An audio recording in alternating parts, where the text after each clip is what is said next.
গণসংযোগ করব। এখন এই সংসদের পথসভায় আমাদের মাঝে বক্তব্য রাখবেন আজকের গণসংযোগ প্রোগ্রামের সম্মানিত প্রধান অতিথি জনতা মাওলানা আব্দুল জব্বার।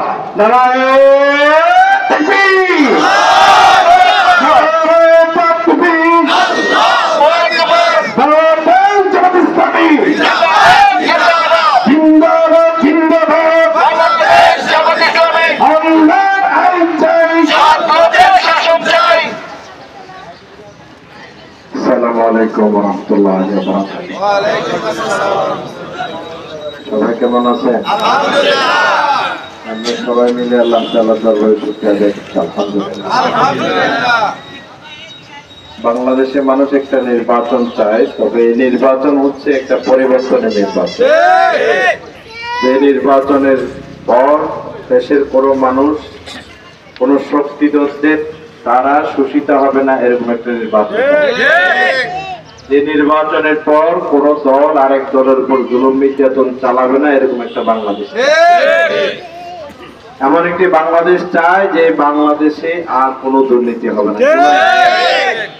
আমাদের বিগত সময় যে বাংলাদেশ ছিল, প্রধানমন্ত্রীর কার্যালয় থেকে শুরু করে ইউনিয়নের যিনি চেয়ারম্যানের সচিব থাকে তিনি পর্যন্ত ঘুষ দেওয়া ছাড়া কোনো ফাইল চলে না, কোনো কাজ হয় না। এই জায়গা থেকে আমরা পরিত্রাণ চাই কিনা? আমরা ইউনিয়ন পরিষদে যিনি সচিব থাকেন অথবা ক্লার্ক থাকেন, দেখা যায় যে আপনি জন্ম নিবন্ধনের জন্য সরকারি কোনো ফি না, কিন্তু ওনারা এটা নির্ধারিত করে রাখেন 200, 400, 500 টাকা দিতে হবে এবং গরিব মানুষদেরকে হয়রানি করে না।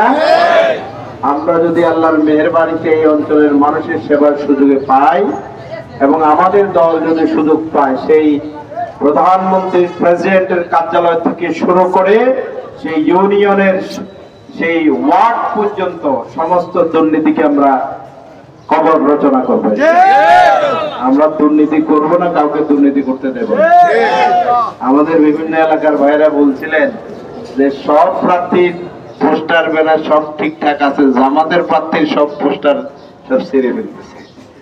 তা আমাদের আমিরি জামাতও দেখলাম যে আজকে একটা বক্তৃতা দিয়েছে, ওরা আমাদের সেই গাছের উপরে, দেয়ালের কাছে, এরপরে হচ্ছে যে পোস্টার, ফেস্টুন যত কিছু আছে তারা ছিঁড়ে ফেললেও মানুষের মন থেকে ইনশাআল্লাহ দাঁড়িপাল্লাকে এবং জামাত ইসলামকে মুছে দিতে পারে। তাহলে ভালোবাসা এমন একটা বিষয়, এটা ছিঁড়ে ফেললে কাজ হয় না, এটা ছিঁড়লে হৃদয়টাকেও ছিঁড়তে হবে, তাই না?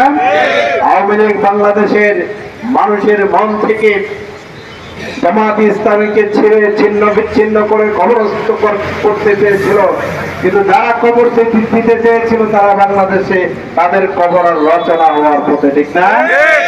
প্রিয় ভাইরা আমার, এই যে রাস্তা আমাদেরকে উন্নয়নের মূলা ঝুলিয়ে 12 বছর পর্যন্ত এই রোড হইতেছে, তো হইতেছে, এখনো হয়েছে? আমরা এখন ডিসি মহোদয় সহ সংশ্লিষ্ট প্রকৌশলী যারা আছে তাদেরকে চাপের মধ্যে রাখছি, যে বলছি যে আর মানুষকে কষ্ট দিয়েন না। ইদানিং কাজ ভালো চলতেছে না?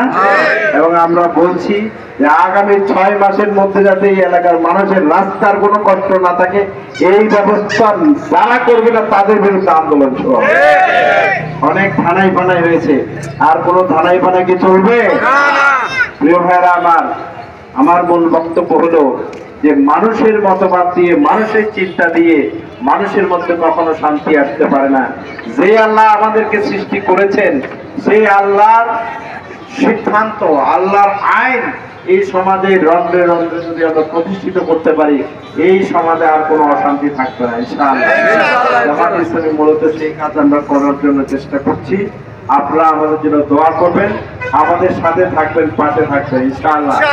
আরেকটা কথা বলে শেষ করতে চাই, মাদকের যে ভয়াল পরিস্থিতি, এই জায়গা থেকে সমাজ মুক্তি চায় কিনা? ছোট ছোট কিশোর যুবক, আপনার ভাতিজা, আপনার ইভেন ভাতিজি পর্যন্ত এখন বলছে যে মাদকের সাথে জড়িত। একজন ঘরে যদি কেউ মাদকাসক্ত হয়, পুরো পরিবারটা কিন্তু নিঃশেষ হওয়ার পথে, তাই না? এই মাদক যাতে মানুষ গ্রহণ করতে না পারে, সামাজিক সচেতনতা, ধর্মীয় মূল্যবোধের পাশাপাশি আমরা প্রশাসনের সহযোগিতায় এই সমস্ত দুরাচার থেকে আমাদের এলাকাকে রক্ষা করবো ইনশাআল্লাহ। আমাদের এটা শহরের কাছাকাছি হলেও আমরা আসলে এই এলাকার মানুষ যে সুচিকিৎসা পাওয়া দরকার সেই সুচিকিৎসা কি আমরা পাচ্ছি না। বিশেষ করে শিশুরা, মায়েরা, বোনেরা, বৃদ্ধ ব্যক্তিরা তারা খানপুর অথবা এখানে ভিক্টোরিয়াতে যেতে যেতে তাদের অবস্থা যা হয়, আবার ওখানে গেলেও পর্যাপ্ত চিকিৎসা পাওয়া যায় না, তাই না? এই জন্য আমাদের যে ইউনিয়ন আছে, ভোগনগর ইউনিয়নে আমরা দৃশ্যমান ভালো মানের একটা ক্লিনিক সরকারিভাবে ব্যবস্থা করব, যেখানে মানুষের জন্য 24 ঘন্টা সার্ভিস চালু থাকবে ইনশাআল্লাহ। ডাক্তারও থাকবে এবং স্বল্প মূল্যে, এবং যারা দরিদ্র তাদের জন্য বিনামূল্যে তাদের ওষুধের ব্যবস্থা সহ চিকিৎসার ব্যবস্থা করা হবে। এটা আপনারা চান না ভাইরা আমার? আমরা এই মৌলিক মানবিক যে অধিকার, এটা আমাদের প্রতি কোনো করুণা নয়, আমাদের এলাকার সাধারণ মানুষের প্রতি এটা কোনো করুণা নয়, বরং এটি তাদের অধিকার। এই অধিকার দিতে যারা ব্যর্থ হবে তাদের বিরুদ্ধে হচ্ছে আমাদের লড়াই। হাসিনা ব্যর্থ হয়েছে, এজন্য সে কথা বেশি বলেছে কিন্তু মানুষের জন্য কাজ করে না।